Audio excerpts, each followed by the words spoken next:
dans les rues observant tous les passants, chacun suivant sa propre voie, égoïstement, tristement. Mon cœur rempli de tristesse, je me pose tant de questions. Savent-ils qu'un jour ils connaîtront la mort, et qu'après la mort ils feront face au jugement? Moi j'ai choisi Jésus pour guider ma vie. Mon bien-aimé Jésus, il est à moi, je suis à lui. J'ai choisi Jésus pour guider ma vie. Mon bien-aimé Jésus, il est à moi, je suis à lui. Jésus me conduit aux portes du ciel. Là-haut, plus de misère, plus de souffrance, tout est si beau. Jésus me conduit aux portes du ciel. Là-haut, plus de misère, plus de souffrance, tout est si beau. Jésus est descendu pour me rapprocher de mon Père dans les cieux. Il n'a pas tenu compte de ma vie passée dans le péché. Par sa mort et sa résurrection, je suis créé de nouveau. J'attends avec joie le merveilleux jour de son retour.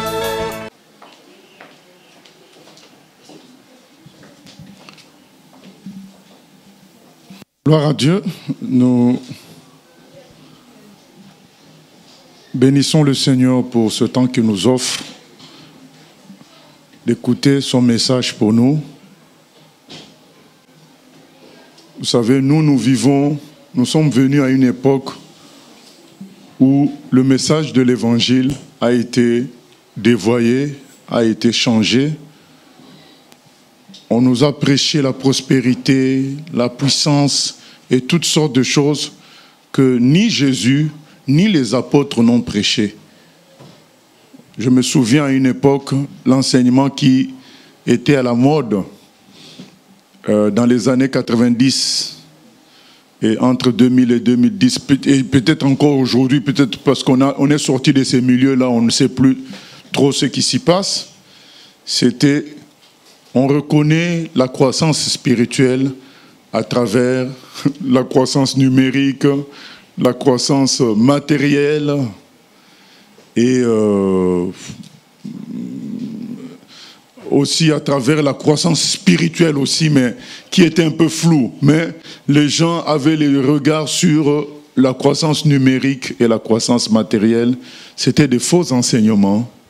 La Bible nous dit que large est le chemin qui mène à la perdition, et étroit est le chemin. Et beaucoup de gens prennent ce chemin-là. Et étroit le chemin qui mène au paradis. Peu de gens suivent ce chemin-là. C'est ça le message que Jésus lui-même a prêché. Voilà. Donc, mais Jésus a promis quelque chose, que son Église n'allait jamais être vaincue. Elle pouvait être menacée, ébranlée, mais jamais vaincue. Il a dit, tu es Pierre, et sur ce roc, je bâtirai mon Église, et les portes du séjour de la mort n'auront point le dessus sur elle. Donc nous pensons que le Seigneur est en train de faire une remontée, comme ceux qui suivent le sport, ils appellent remontada. Mais le Seigneur est en train aussi de le faire, de faire cela pour son Église. Ramener la vérité pour que ces vrais disciples soient formés et entrent dans le travail de préparer les gens en l'enlèvement. Et aujourd'hui, nous allons parler d'une de ces vérités, qui est le pardon, la force du pardon. Le pardon, c'est vaincre. Donc voilà ce que nous allons partager aujourd'hui. Et ce message-là entre dans un cadre général du message de la croix. C'est à la croix que Jésus a vaincu. C'est par amour. C'est l'amour qui est la puissance de la victoire. Nous allons lire Luc, chapitre 23, 34. Luc 23, 34. Nous sommes dans le contexte où Jésus est amené à Golgotha. Et qu'est-ce que Jésus va dire dans Luc 23, 34? Jésus dit, Père, pardonne-leur, car ils ne savent ce qu'ils font.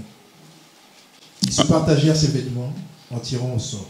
On peut commencer au verset 32 pour que chacun s'imprègne du contexte. On conduisait en même temps 2 malfaiteurs qui devaient être mis à mort avec Jésus. Lorsqu'ils furent arrivés au lieu appelé Crâne, ils le crucifièrent là, ainsi que les 2 malfaiteurs, l'un à droite, l'autre à gauche.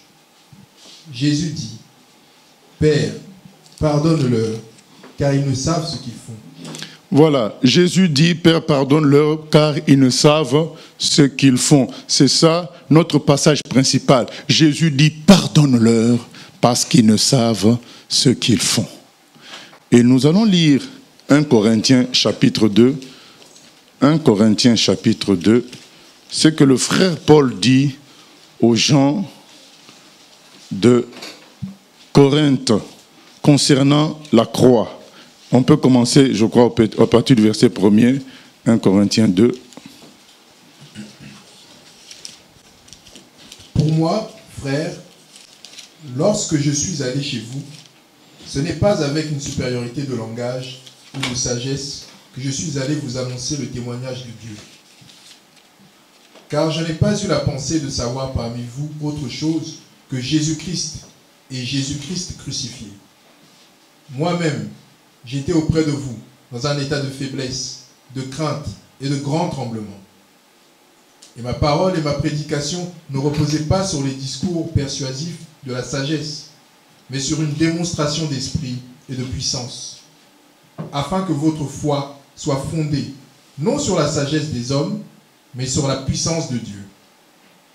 Cependant, c'est une sagesse que nous prêchons parmi les parfaits, sagesse qui n'est pas de ce siècle, ni des chefs de ce siècle, qui vont être réduits à l'impuissance.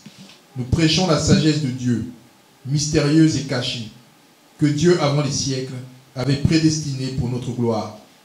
Sagesse qu'aucun des chefs de ce siècle n'a connue, car il ne l'avait connue. Car s'il l'avait connu, il n'aurait pas crucifié le Seigneur de gloire. Voilà.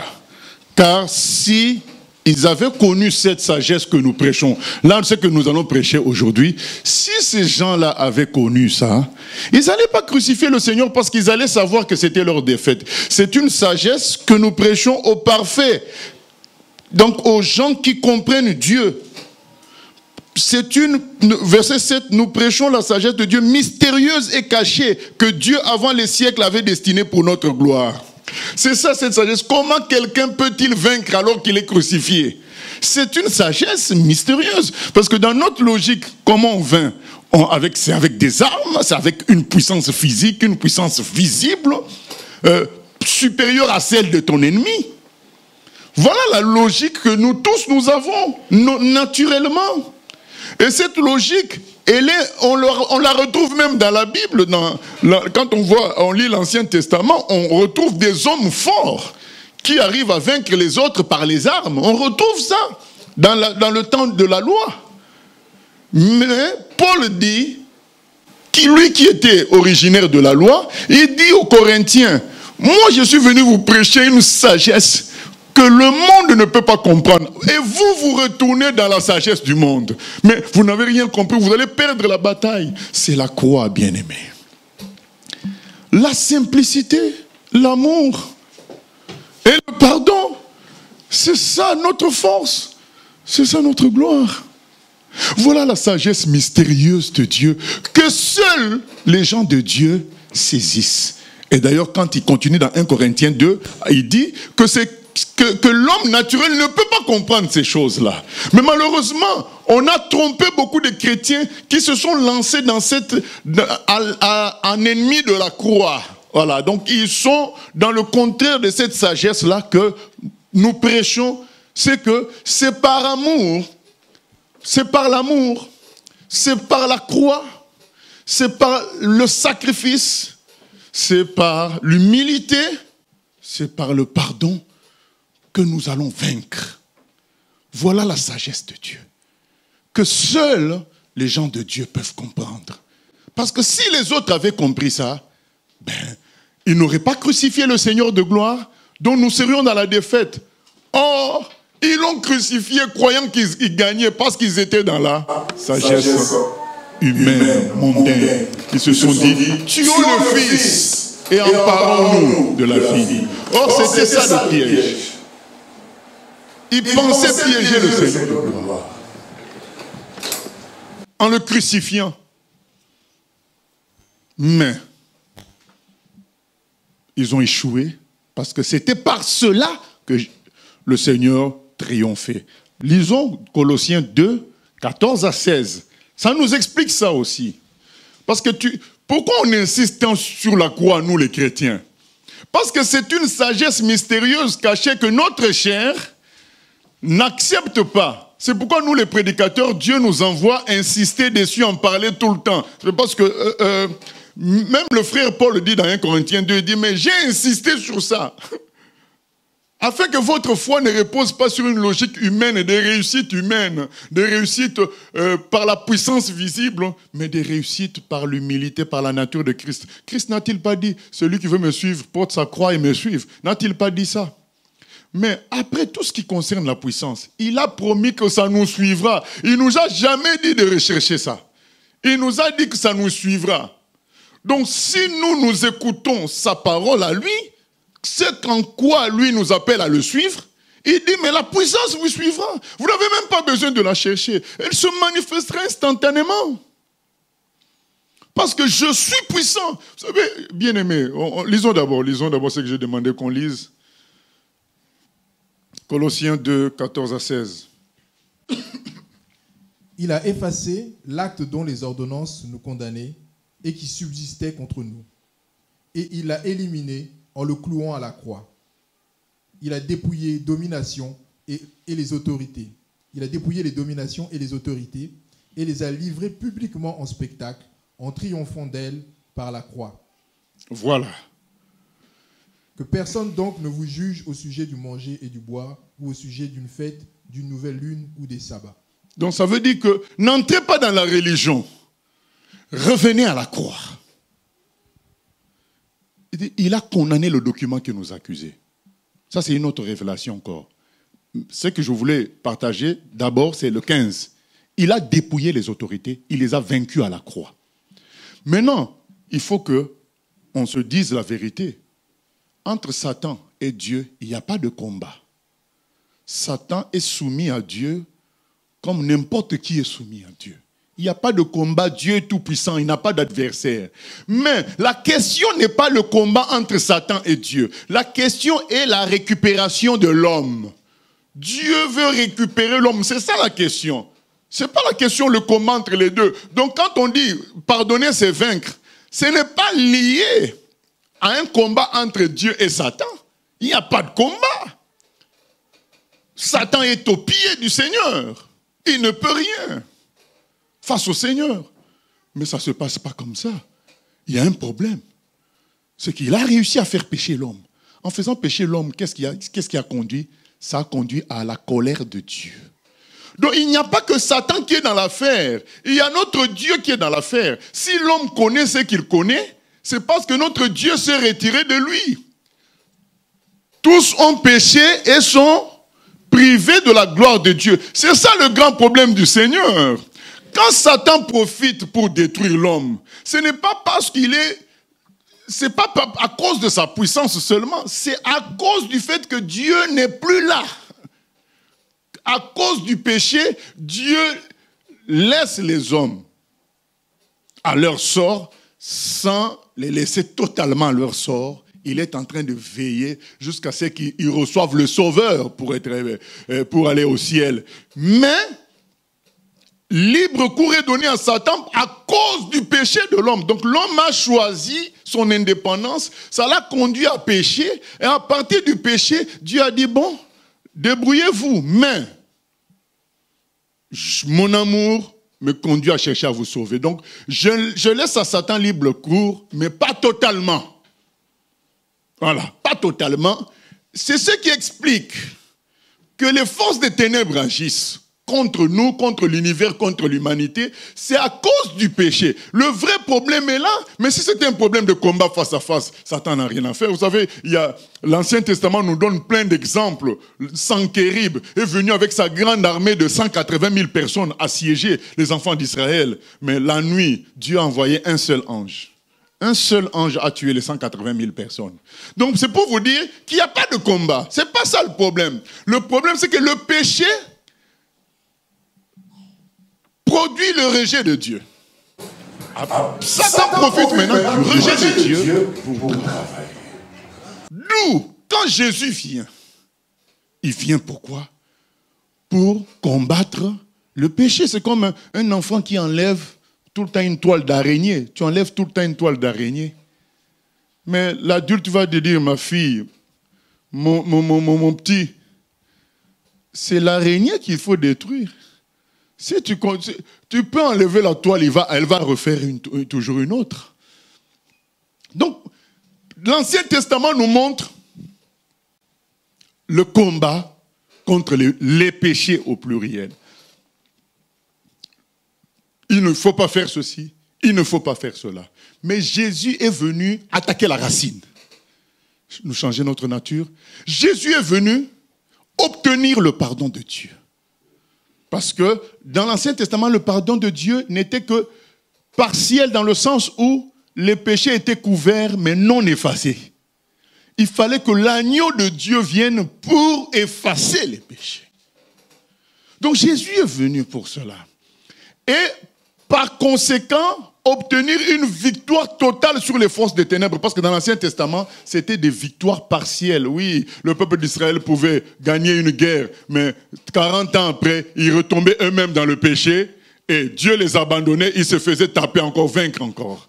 Donc c'était des victoires partielles. Jésus est venu nous donner une victoire totale en réglant le problème avec qui? En réglant le problème avec Dieu. Donc, il fallait régler le problème avec Dieu. Du moment qu'on règle le problème avec Dieu, c'est ainsi que Paul dit dans Romains 8, 31, à partir de ce moment-là, si Dieu est pour nous, qui peut être contre nous? Donc, le problème du Seigneur, c'était réglé avec Dieu. Ce n'est pas un combat face à face entre Dieu et le force des ténèbres. Il n'y a pas de combat. Le problème, c'est que le péché fait que par sa justice à lui, Dieu, il est obligé d'abandonner le pécheur. Puisque lui ne supporte pas le péché. Il ne supporte pas le mal. Le péché, le mal, c'est l'élément du diable. C'est normal qu'il travaille là où il y a le péché, il y a le mal. Et Dieu, qu'est-ce qu'il peut faire puisque lui-même est juste? Mais là où Dieu va obtenir la victoire, c'est par son amour.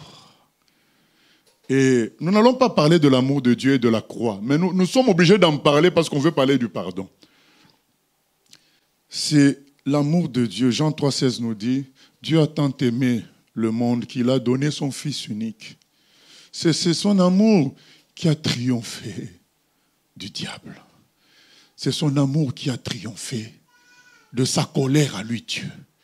Son amour l'a conduit à envoyer son Fils, afin que son Fils prenne le péché de tous les hommes, afin que son Fils avale le péché et digère ça. Vous savez, nous, on peut manger quelque chose.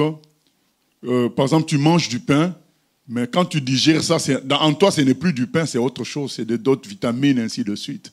Regardez les plantes, elles ingèrent les engrais qui sont malodorants, mais elles ingèrent ça et ça se transforme en fruits sucrés qu'on mange, en belles fleurs. Ben, voilà ce que Jésus-Christ a fait. À la croix, il a avalé la puissance des ténèbres. D'abord, il a pris le péché de tous les hommes. Ensuite, il s'est fait taper, injurier, humilier par tous les démons de la terre. Vous savez, quand il luttait à Gethsémane, c'était ça qui s'est passé. Donc, il était pressé.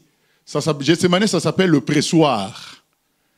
Jésus était pressé. Mais par qui? Nous, on ne voyait pas. Vous savez, pour comprendre toutes ces choses-là, il y a des moments dans nos vies, nous subissons des pressions, les autres ne voient pas. Mais toi, tu subis la pression. Pourquoi les gens entrent dans la dépression ou parfois dans la folie? C'est des pressions spirituelles. Nous, on ne le voit pas. Mais il y a des démons qui te mettent la pression. Mais parfois, tu peux être dans une maison 5 étoiles. Mais la pression démoniaque te rend malheureux au point que tu veux te suicider. Et Jésus, c'est ce qu'il a subi à Gethsémane. La pression de tous les démons. Mais il s'était préparé à cela. Comment?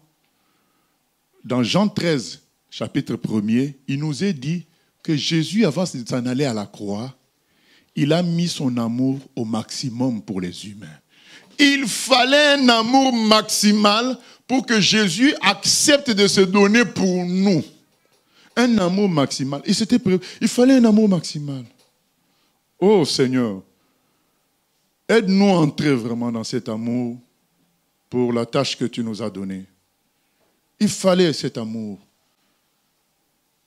Mais malgré cet amour, la lutte a été dure. À Gethsémane, qu'est-ce qui lui a permis de vaincre? Son amour pour son papa. Donc, il nous aimait au maximum. Ça lui a permis d'arriver jusqu'à Gethsémane. Parce que pour arriver jusqu'à Gethsémane, voilà, il est conscient déjà des choses qui vont arriver. Et arrivé à Gethsémane, la pression est trop forte. Tous les démons de l'univers sont en train de mettre la pression sur lui, de se lâcher sur lui. On a envie, qu'est-ce que se passe quand ce moment-là? On se souvient, vous savez, que l'on dise, bon, oui, tu as des armes chez toi, tu es un ancien boxeur, tu as des armes, 2 personnes viennent, ils te giflent. Bon, tu peux encore supporter, tu dis, bon, je ne veux pas créer des problèmes pour mes enfants. Si je les tape, ils vont peut-être aller à l'hôpital, je vais être emprisonné. Tu supportes, tu dis, non, bon, j'aime mes enfants, je ne veux pas créer de problèmes. Mais si maintenant on prend un enfant, on veut le violer, là, on va voir maintenant. Est-ce que tu es prêt à supporter ça? Donc le niveau augmente. Donc comprenez que dans Jean 13, il y avait un niveau, il y avait une pression. Mais son amour pour nous a dit, bon, c'est pas grave. Je vais jusqu'au bout. Jean 13, il a mis son amour au maximum. Jean 13, verset 1er. Mais arrivé à Gethsémane, la pression a augmenté. On commence à t'écraser comme un ver. Il le dit, il en parle dans le psaume 22. Il dit, moi je suis un ver. Je suis un ver. On l'écrase. Je suis en train de dire tout ça pour après dire ce que j'ai à dire pour aujourd'hui, parce que c'est important. Et pour supporter tout ça, c'était l'amour pour son père. Il aimait son père totalement. Et d'où venait cet amour pour son père? Parce que son père aussi l'aimait totalement. Vous vous souvenez, qu'est-ce que Dieu a dit? Celui-ci est mon fils, en qui j'ai mis toute mon affection. Et 1 Jean 4, 19 nous dit, si nous l'aimons, c'est parce qu'il nous a aimé le premier. C'est pourquoi, à la fin de tout ceci, nous allons prier pour que nous réalisons l'amour de Dieu pour nous. Que Dieu nous fasse réaliser, parce que c'est ça qui produira l'amour pour lui. Tant que tu n'as pas reçu l'amour de Dieu, tu ne peux pas produire de l'amour pour lui. L'amour ne vient que de lui, c'est lui la source de l'amour. Et Jésus, arrivé à Gethsémane, tous les démons maintenant se lâchent sur lui. Vous imaginez, tu passes dans la rue, bon, que un président t'injurie, un PDG t'injurie dans sa maison, il passe, voilà, pas de problème. Mais là maintenant, c'est comme tout le monde qui commence à t'injurier. Le clochard, il vient, il te gifle. Un petit de 4 ans vient, il te crache dessus. Donc, tu deviens... Jésus dit, je suis un ver. Vous savez comment on fait avec les vers? Les vers de terre, même les enfants, tu les vers de terre. Moi, je vois certains enfants peuvent fuir une souris, peuvent fuir même une fourmi. Mais pour les vers de terre, les enfants, ils vont prendre la grosse pierre, allez. Donc même l'enfant, même si c'est un peu gluant, c'est affreux à voir, il ne va pas fouir comme si ça va lui faire quelque chose. Il prend une grosse pierre, il lance sur le ver de terre. Le ver de terre, c'est rien. Tout le monde se moque, tout le monde écrase un ver de terre. Ça n'a pas de consistance, ça n'a pas de rapidité. C'est rien. Jésus dit dans le psaume 22, je suis un ver. Un ver. C'est ce qui s'est passé à Gethsemane. Tous ces démons-là ont commencé à faire leur affaire du Seigneur. Le démon du vol, venez, gifle. L'autre venait. Le démon de la moquerie. Tous, ils se sont lâchés sur lui. Et le papa ne pouvait rien faire. Parce qu'il devait subir tout cela. Dans le but de quoi? De digérer tout ça. Il devait avaler toute leur puissance. Voilà comment le Seigneur a vaincu Satan. Au début, il envoyait des serviteurs le vaincre par le combat frontal. Et c'est ce que Satan pensait que Jésus allait venir avec le combat frontal. Et puis, non, ce n'était pas le moment. Pourquoi ce n'était pas le moment? Parce que le mal est subtil, le péché était dans l'homme. Et donc, le problème n'était pas encore réglé avec Dieu. Et vous allez voir qu'en Apocalypse, qu'est-ce qu'il y aura à la fin? Le combat frontal. Pourquoi il y aura le combat frontal? Parce que Dieu peut se permettre de combattre Satan frontalement, parce que tous ceux qui vont être avec Satan en Apocalypse, c'est des gens qui sont perdus. Donc si Dieu les affronte, ils vont aller avec Satan. Dieu ne veut pas nous affronter, donc affronter des gens qui peuvent être sauvés, alors qu'ils sont encore sous la domination de Satan. C'est pourquoi pour le moment, il n'y avait pas de compte, avant Jésus, pas de combat frontal que partiel avec l'armée d'Israël. Revenons sur ce que je suis en train de dire, c'est que maintenant que Jésus se laisse faire, donc il a avalé toute la puissance de l'ennemi. Donc quelqu'un, par exemple, il y avait 450 cartouches dans sa Kalachnikov. Au lieu que tu tires sur lui, tu viens, tu te présentes devant lui. Lui, il tire toutes ses balles. Toutes les 450 balles, il a tiré. Qu'est-ce qu'il va avoir comme puissance après? Rien du tout. Parce qu'il a tiré tout. C'est ce que Jésus-Christ a fait à la croix. Donc de Gethsemane à la croix. Donc il s'est laissé. Donc on a tiré sur lui toutes les balles du monde des ténèbres. De sorte qu'à la fin, ils n'ont plus rien. Il a avalé. La mort a été engloutie dans la victoire. Jésus-Christ a englouti la puissance de Satan. Comme si tu manges un fruit qui a des microbes, mais toi tu ne tombes pas malade. Parce que ton corps l'a digéré. C'est ce que Jésus-Christ a fait. Mais tout n'était pas fini. Satan avait encore un moyen. C'est de faire réagir la fibre vengeance. Nous les humains, nous avons quelque chose en nous qu'on appelle vengeance. Si quelqu'un t'a fait du mal, il faut que lui aussi subisse. Et c'est ce que Jésus, dès le départ, il dit, on vous a dit œil pour œil, dent pour dent. Mais moi, je vous dis, si quelqu'un te gifle sur la joue gauche, tu donnes la joue droite. Jésus savait que c'était notre grand problème. Vous savez, le grand problème, ce n'est pas l'impudicité, tout ça, c'est des péchés. Mais le grand problème, entre hommes, c'est le problème de la vengeance. Arriver à supporter l'injustice tout en répondant par le bien. C'est ça qui restait à Jésus à vaincre. Les démons, il les avait déjà eus à Gethsemane, tout le long. Mais arrivé là, maintenant les hommes commencent à se moquer de lui. La partie démoniaque était passée. On arrive à la croix, maintenant on commence à se moquer. Ah mais, délivre-toi toi-même. Mais il avait dit, non, qu'il était fils de Dieu, qu'il se sauve. C'est là, bien-aimé. Tu regardes, c'est toi qui as créé ces gens-là. Mais écoute comment ils parlent de toi. C'était une des armes principales du diable. Il attendait que Jésus-Christ pêche en disant, vous êtes maudits.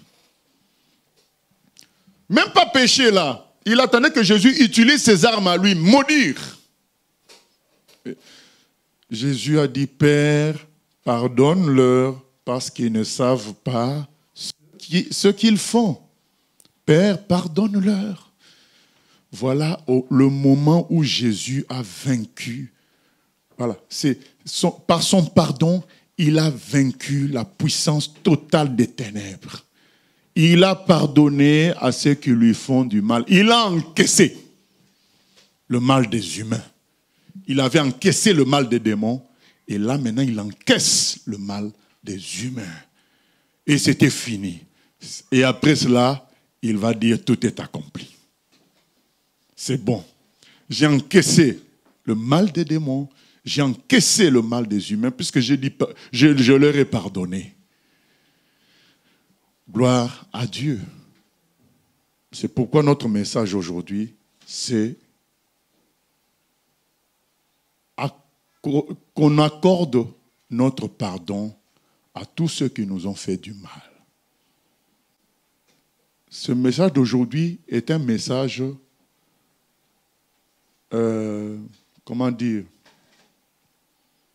qui nous concerne par rapport à la mission que Dieu nous a donnée, individuellement et collectivement. Dieu nous dit que tous les manques de pardon sont comme des bouchons qui obstruent, qui bloquent les canaux de sa gloire pour son Église et pour chacun de nous.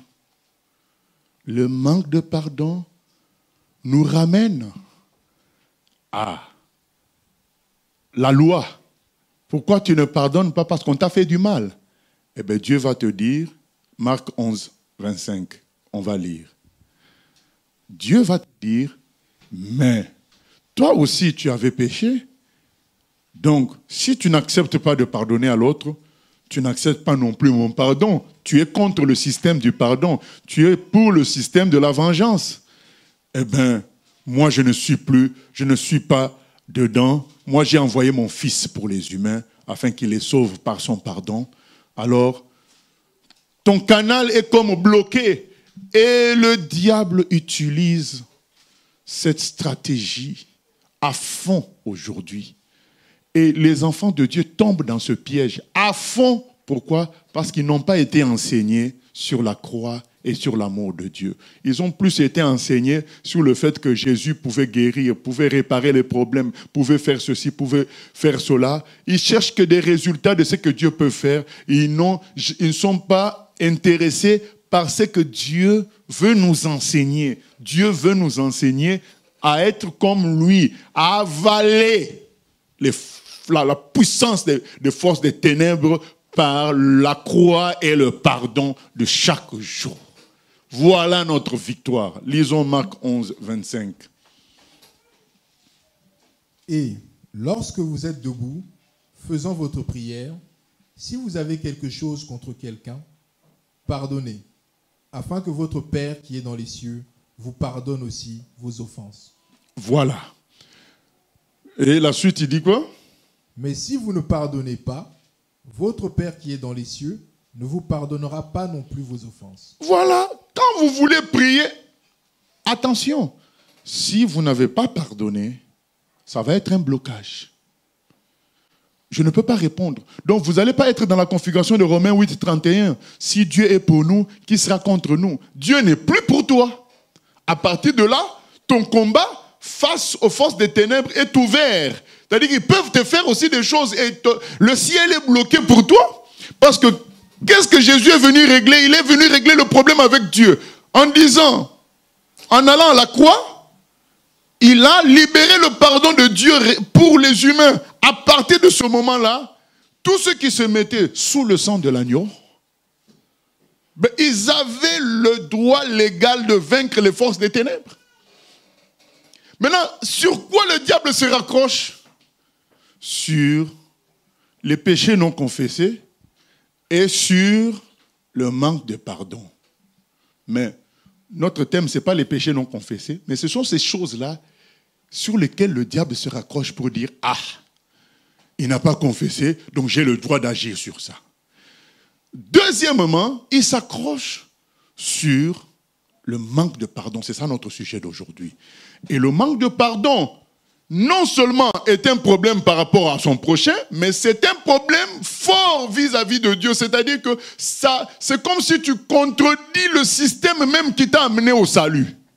Le système qui t'a amené au salut, c'est le pardon de Dieu gratuitement par amour et par la croix. Maintenant, quand tu dois toi l'appliquer pour quelqu'un d'autre, tu te bloques, c'est-à-dire que tu rejettes ce système-là. Donc tu te bloques fortement vis-à-vis de Dieu. C'est l'une des forces qui empêche l'Église d'aujourd'hui d'avancer.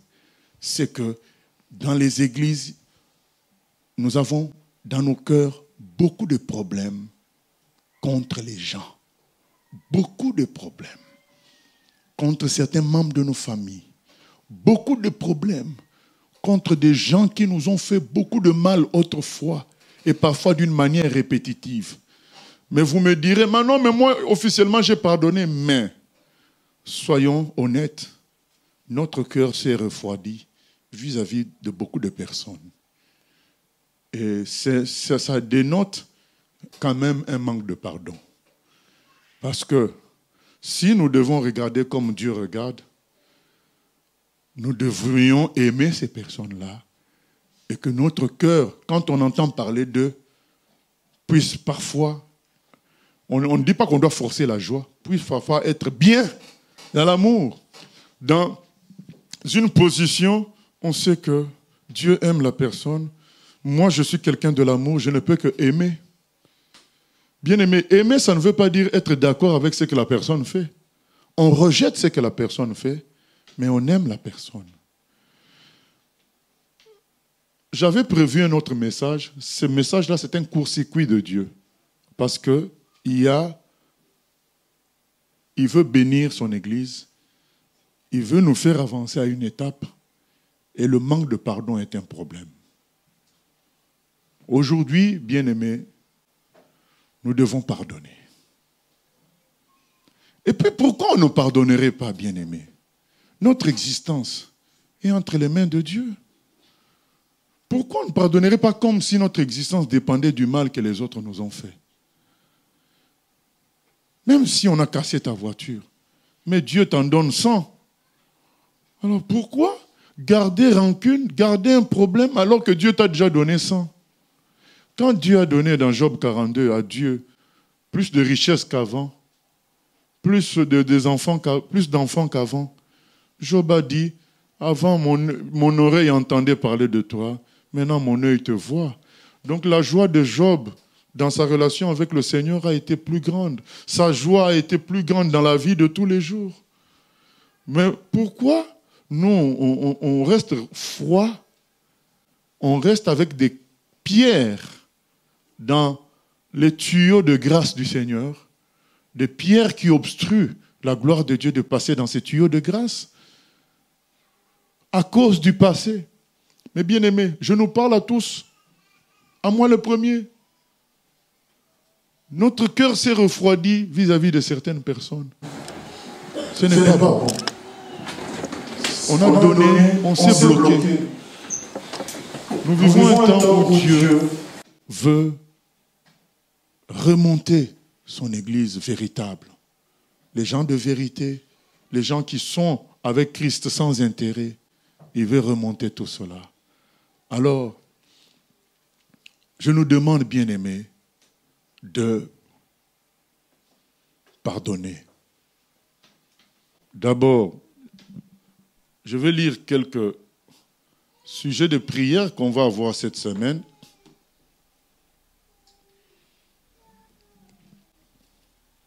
D'abord, nous devons nous rappeler que Dieu est amour et miséricordieux. Nous sommes semblables à lui. Nous sommes appelés à lui être semblables. Nous devons nous rappeler ça. Donc si c'est mon Père, il a dit, soyez saints, l'apôtre Pierre a dit, soyez saints comme votre Père céleste l'est. Soyez saints. Et dans Matthieu 5, Jésus dit, soyez parfaits comme votre Père céleste est parfait. Alors il est amoureux et miséricordieux.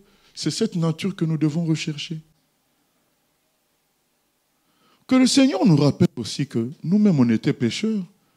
On a fait des péchés graves, mais il nous a pardonnés. Pourquoi on ne pardonnerait pas aux autres?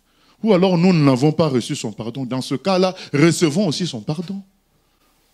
Acceptons le pardon gratuit. Peut-être que toi, si tu te reproches quelque chose et tu continues, tu es dans un état fermé par rapport à toi-même et tu as la même attitude par rapport aux autres. Commence par accepter le pardon que Dieu te donne, gratuitement, par le sang de l'agneau.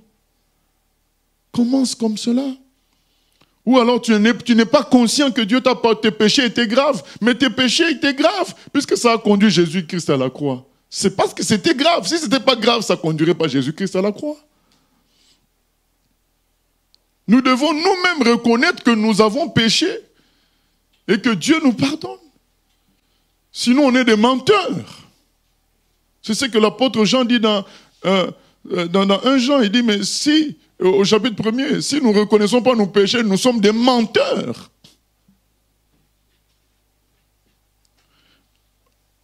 Autre chose, bien aimé, que Dieu nous aide. Prions que Dieu nous aide à croire que nos cœurs peuvent vraiment changer. Parce que parfois, quand on voit l'immensité du mal que les autres nous ont fait, on a du mal à penser vraiment être à l'aise avec eux. On a du mal. Mais croyons, parce que tout est obtenu par la foi, croyons que Dieu peut changer vraiment nos cœurs en cœur de pierre et transformer en cœur de chair. Il est capable de nous faire voir ces gens-là différemment. Il est capable. Il y a des chrétiens qui sont passés par là. Ils ont pardonné, ils ont été heureux, ils ont vu la gloire de Dieu. Vous savez comment l'église, la première église a été construite? C'est pourquoi nous avons besoin de la persécution. C'est une nécessité pour l'église en Occident, la persécution. C'est que puisque nous n'avons pas une persécution officielle, nous avons besoin de la persécution dans nos familles, nous avons besoin de la persécution même au milieu de l'église. Entre nous, nous en avons besoin. Pour que ça nous fasse entrer dans la logique de l'amour et du pardon, comme ça, notre victoire ne sera plus que grande vis-à-vis de la mission que Dieu nous a confiée. On en a besoin parce que les premiers chrétiens ont vite compris ce que je suis en train de dire, parce qu'ils ont vécu ça tout de suite. La persécution. Dans Actes des Apôtres, chapitre 8, la persécution a commencé follement. On voit la mort d'Étienne par la suite. Lapidé. Et vous vous imaginez les autres frères et sœurs voient leurs frères lapidés. Très tôt, ils ont appris, ils se sont dit, mais c'est ce que le Seigneur nous avait enseigné. Nous devons répondre au mal par le bien. Très tôt. Ensuite, les Romains s'en sont occupés aussi. On les livrait aux lions, on les livrait aux animaux sauvages, dans les cirques, dans les arènes.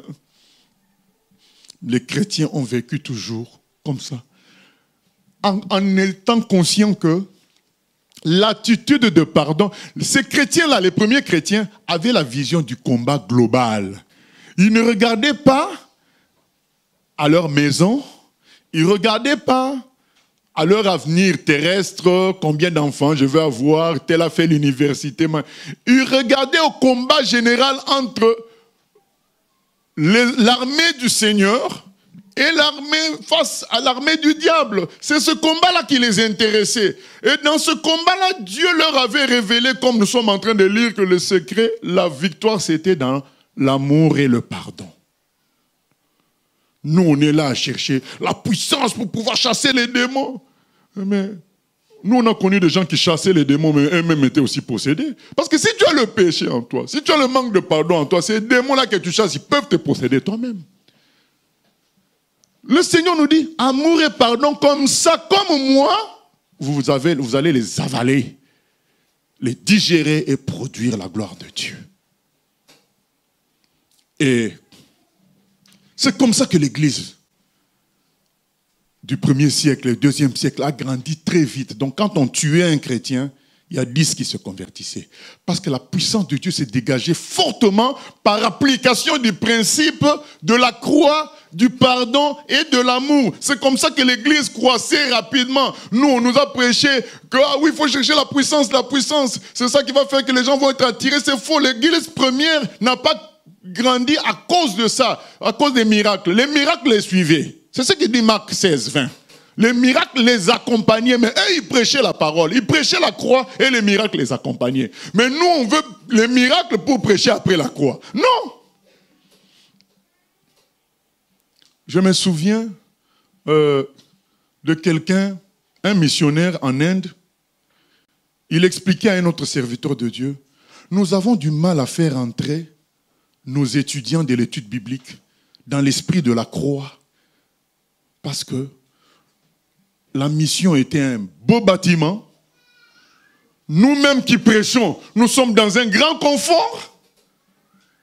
Comment faire entrer quelqu'un vraiment dans la logique de la croix avec tout ce confort? Je ne dis pas que c'est la souffrance qui va... Il y a des gens qui souffrent, mais qui ne sont pas dans l'esprit de la croix. Mais je dis même, nous avons besoin de temps à autre de persécution. Nous avons besoin de temps à autre de manque, de carence de choses. D'ailleurs, le Seigneur le dit, c'est dans la faiblesse que ma puissance se manifeste. Mais quand vous êtes dans une configuration tout le temps où tout est bon, vous n'allez pas percevoir la sagesse cachée et mystérieuse de Dieu. C'est les événements difficiles qui vont vous faire percevoir cela. Et c'est pourquoi Paul dit, maintenant je me réjouis de mes faiblesses. Parce que ça donne le cadre au Seigneur pour pouvoir manifester sa gloire, sa puissance par la simplicité, l'amour et le pardon. L'Église a dit comme ça. Rapidement, on tuait 10 se convertissaient. De sorte qu'au IIIe siècle, tout l'Empire romain était touché. Il n'y avait pas d'Internet, il n'y avait pas de train, il n'y avait pas de voiture, mais tout l'Empire romain était touché. Les chrétiens sont partis jusqu'en Inde. Inde, Libye, Éthiopie, partout. Donc on les persécutait ici, ils allaient ailleurs. C'est cette persécution-là qui leur permettait d'expérimenter la puissance de la croix. Ce n'était pas le confort. Donc, bien-aimés, ce que nous sommes en train de dire est essentiel. Débouchons les canaux de la grâce de Dieu. Débouchons ça aujourd'hui. Si on a des problèmes avec quelqu'un, on doit régler. Si on a des problèmes avec des gens de la famille, quel autre sujet on a écrit? Que Dieu nous révèle ceux à qui nous devons pardonner. Accordons après notre pardon à toutes ces personnes, en commençant par celles qui sont autour de nous à l'église, puis dans nos familles, et le reste après. Qu'il nous révèle. Vous savez, il y a des gens, on ne pense plus à eux, mais ton cœur s'est refroidi. C'est-à-dire, il t'a tellement fait du mal, donc c'est ce qu'on dit dans le point 6, il y a le cas particulier des gens qui nous ont blessés de manière répétitive, ou par des actes ponctuels de grande méchanceté, à tel point que notre cœur s'est sérieusement refroidi vis-à-vis d'eux. Prions que le Seigneur dénoue le nœud en nous, enlève l'amertume et nous amène à les voir comme Dieu les voit. Prions. Il y a des gens pour qui on a un nœud. On ne pense pas à eux pour leur faire du mal ou pour se venger, mais il y a un nœud les concernant dans le cœur. Ce nœud-là est une pierre dans le canal. C'est un bouchon dans le canal de grâce de Dieu, dans le canal d'amour et de gloire de Dieu. Nous devons déboucher cela. Au nom de Jésus-Christ, nous devons pardonner à ces gens, nous devons demander, dire officiellement, Seigneur, je pardonne, je veux que mon cœur soit tendre, mon cœur s'ouvre pour cette personne-là, malgré tout ce qu'elle a fait dans le passé. Je veux être honnête avec toi, Seigneur, il y avait un nœud, effectivement. Nous devons pardonner à tous ceux qui ont fait du mal aussi à l'Église du Seigneur, à l'œuvre de Dieu. Parfois, on est aussi en colère pour contre tous ceux qui ont fait du mal à l'œuvre de Dieu d'une manière ou d'une autre. Il y a des gens qui se moquent du jeune homme qui s'est donné dans les îles Andaman, en Inde. Il y a un Français, donc un spécialiste, je ne sais quoi, qui l'a traité, je ne veux même pas répéter le mot, donc il a traité de sot en quelque sorte, mais son mot à lui était plus encore sale, parce qu'il est parti évangéliser et il s'est fait tuer pour aller annoncer le Seigneur. Il y a un jour, on m'a dit que quelqu'un a répondu à un chrétien qui lui a dit, mais attention, le péché va amener en enfer. La personne lui a dit, oh, si c'est ça, moi qui suis frileux, ça m'arrange. Donc le feu de l'enfer, ça l'arrange puisqu'il est frileux. Et quand on entend tout ça, on peut aussi avoir un cœur fermé, en colère contre de telles personnes, ce qui bouche les tuyaux de la grâce, les canaux de la grâce. Avant de citer finir les sujets, on va lire Romains 12, 17 à 19. Romains 12, 17 à 19.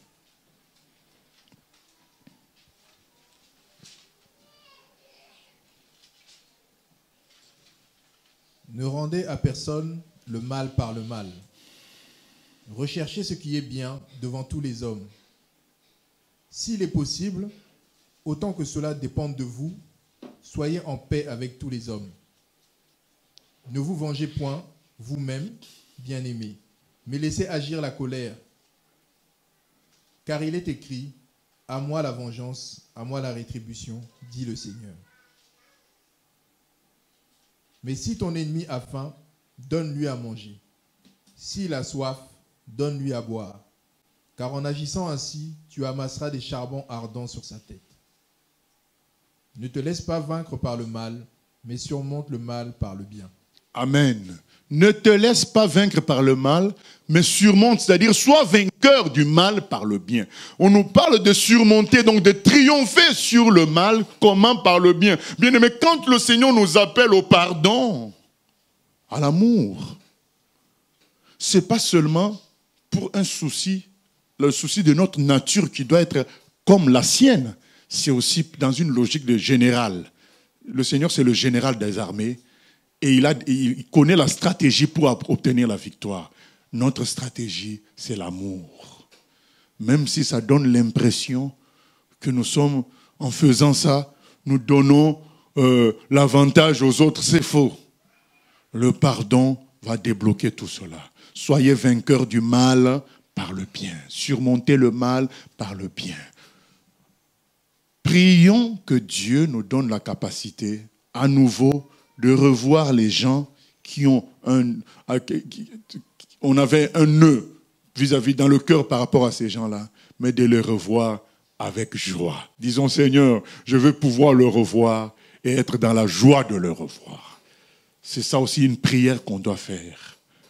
C'est très important qu'on gagne. Nous devons gagner. Le Seigneur nous appelle à une étape. Nous sommes à un tournant. Nous sommes à un tournant et le Seigneur nous prévient que pour qu'il agisse, il faut qu'on élimine tout ce qui est nœud et tout ce qui est un problème de pardon.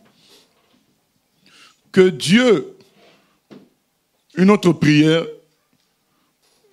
que Dieu nous aide à atteindre le niveau qui a fait dire à Jésus, pardonne-leur car ils ne savent pas ce qu'ils font. Qu'on arrive à ça, à dire, c'est peut-être l'ignorance qui l'amène à faire telle chose. Ou bien, le diable l'a possédé.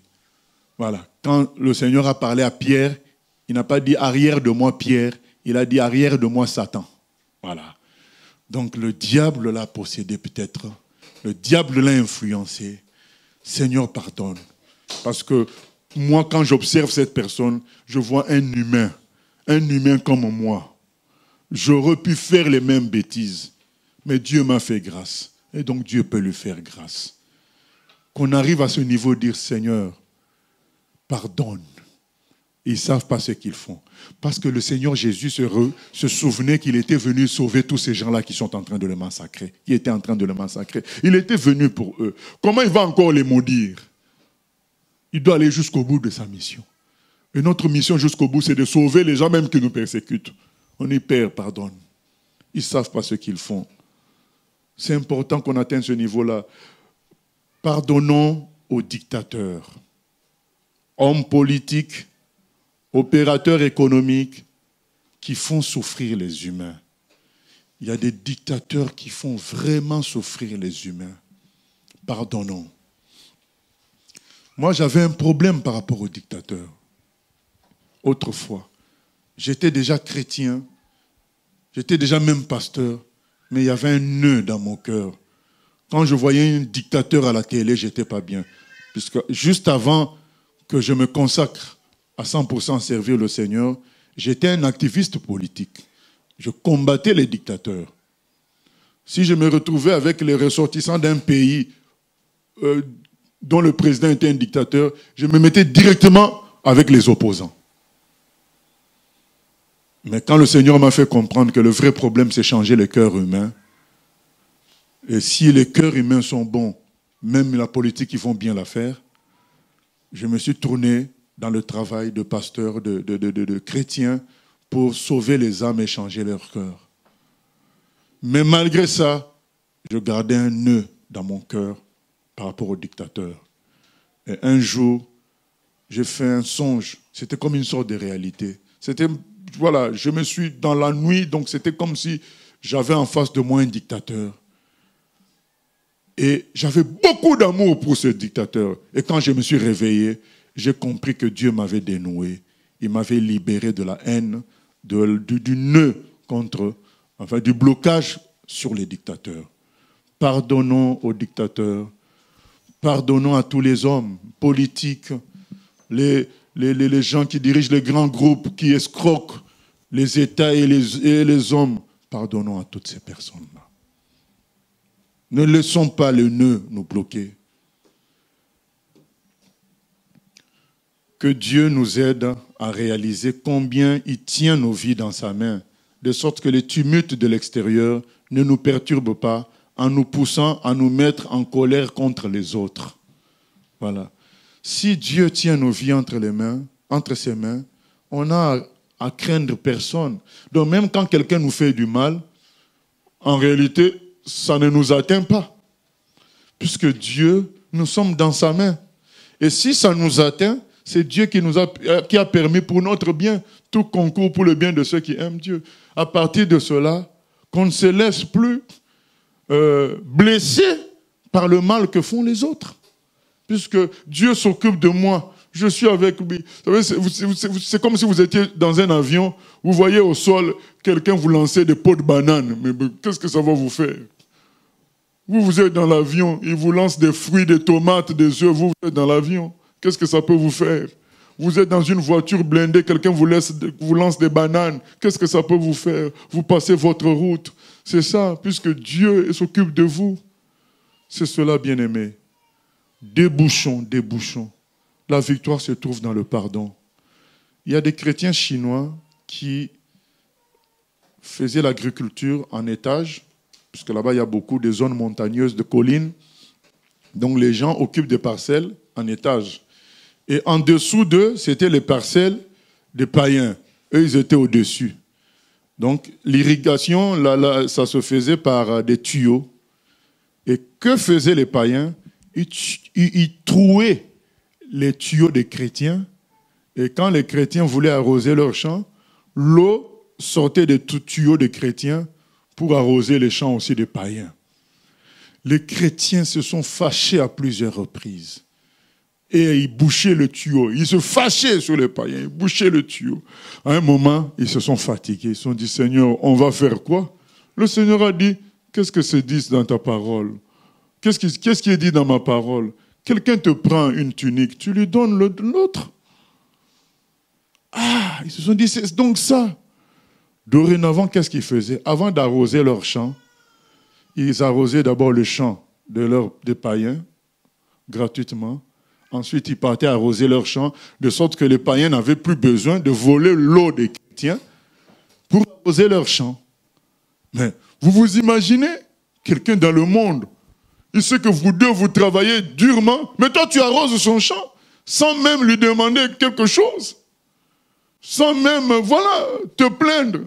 Les chrétiens arrosaient d'abord le champ des païens. Ils se sont renseignés sur ce qui poussait les chrétiens à se comporter ainsi. Ils leur ont expliqué l'évangile. Par la suite, ils se sont convertis. Et eux-mêmes, ils arrosaient leurs champs. Vous voyez la victoire. Non seulement les chrétiens ont ont accédé à un niveau supérieur de ressemblance à Jésus. Ces gens-là se sont convertis. Les chrétiens n'avaient plus à souffrir du vol d'eau. Et la victoire était totale face aux forces des ténèbres, face au mal. Par le pardon et l'attitude d'amour. Que Dieu nous libère, bien-aimés. Que Dieu nous débloque. Débouchons le tuyau. Et même si tu es marié et que quelque chose que ta femme ou ton mari t'a fait il y a 10 ans, 8 ans, 5 ans, mais tu n'as jamais vraiment été libre avec cela, que le Seigneur nous libère. Quelque chose que tes enfants ou tes parents ont fait, tu n'as jamais été libre de... Il y a eu un refroidissement quelque part. Que Dieu nous libère. Soyons libres aujourd'hui, au nom de Jésus-Christ. Amen. Quel sauveur merveilleux je possède. Il s'est sacrifié pour moi. Et sa vie innocente il cède pour mourir sur l'infâme bois, attaché à la croix pour moi, attaché à la croix pour moi. Il a pris mon péché, il m'a délivré, attaché à la croix pour moi. Seigneur, nous venons prier afin que tu te manifestes, pour nous convaincre, Seigneur, de pardonner aux gens à qui nous devons pardonner. Et là où il y a des nœuds, Seigneur, viens dénouer ces nœuds. Viens dénouer ces nœuds. Change nos cœurs, Seigneur. Change nos cœurs, transforme-nous. Que nous soyons à ton image, que nous puissions dire, Père, pardonne-leur parce qu'ils ne savent pas ce qu'ils font.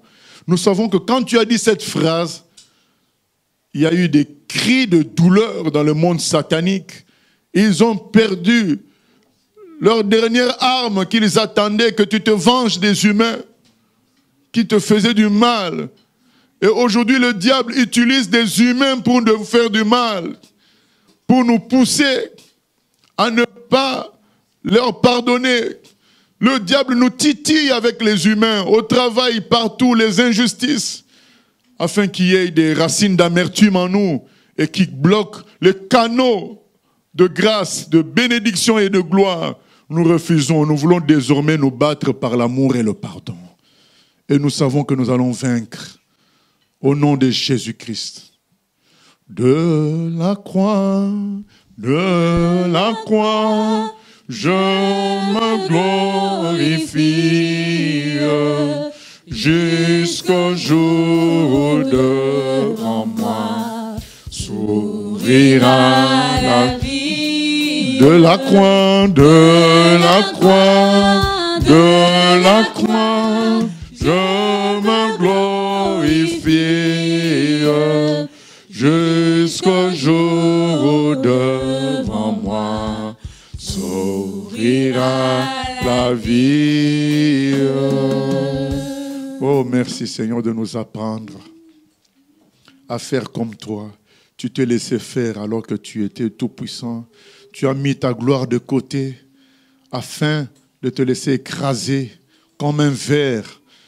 Mais c'était pour la victoire, parce que c'est une sagesse mystérieuse et cachée que les autres ignoraient. Et aujourd'hui, nous sommes au courant. C'est comme ça qu'on triomphe. Aide-nous, Seigneur, à y entrer.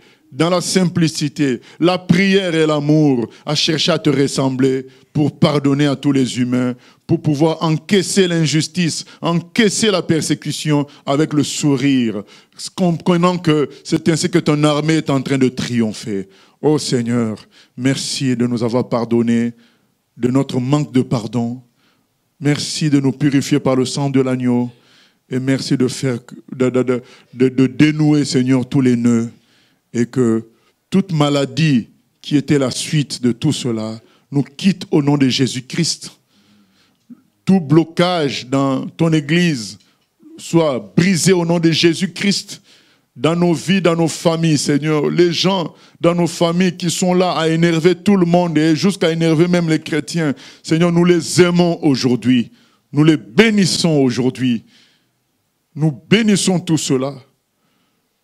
Les gens qui nous ont embêtés autrefois dans l'œuvre de Dieu, nous les bénissons, Seigneur. À toi la gloire, la louange pour tout ce que tu vas faire désormais. Merci de nous aider dans cette marche, dans l'amour et le pardon, jusqu'à ton retour. Merci Jésus. Amen.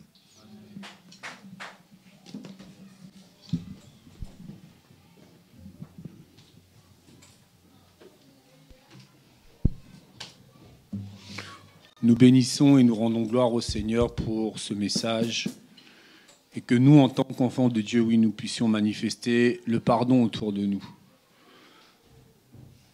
Les annonces pour la semaine. Jeudi, nous avons nos cellules de maison. Donc, nous pouvons aller sur le site de ccnbethlehem.com, là où sont diffusés les directs le mardi et le dimanche. Et nous avons en bas de la page d'accueil tous les lieux de nos rendez-vous avec les horaires et les numéros de téléphone pour contacter les bien-aimés pour tout renseignement.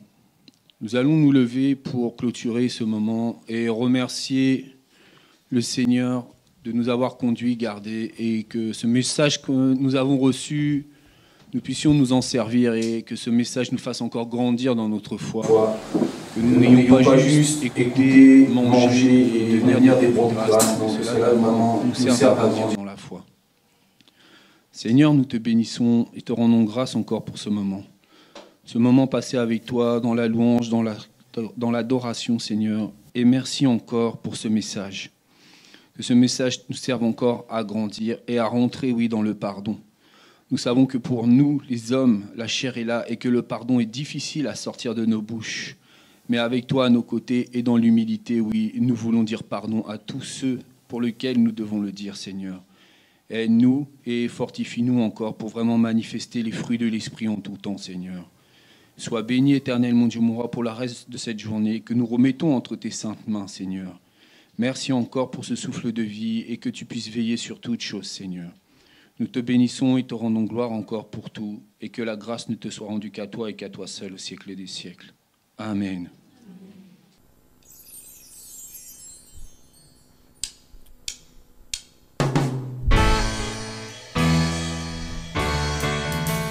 J'ai choisi Jésus pour guider ma vie. Mon bien-aimé Jésus, il est à moi, je suis à lui. J'ai choisi Jésus pour guider ma vie. Mon bien-aimé Jésus, il est à moi, je suis à lui. J'ai choisi Jésus pour guider ma vie. Mon bien-aimé Jésus, il est à moi, je suis à lui. J'ai choisi Jésus pour guider ma vie. Mon bien-aimé Jésus, il est à moi, je suis à lui. En marchant dans les chemins, dans les rues, observant tous les passants, chacun suit.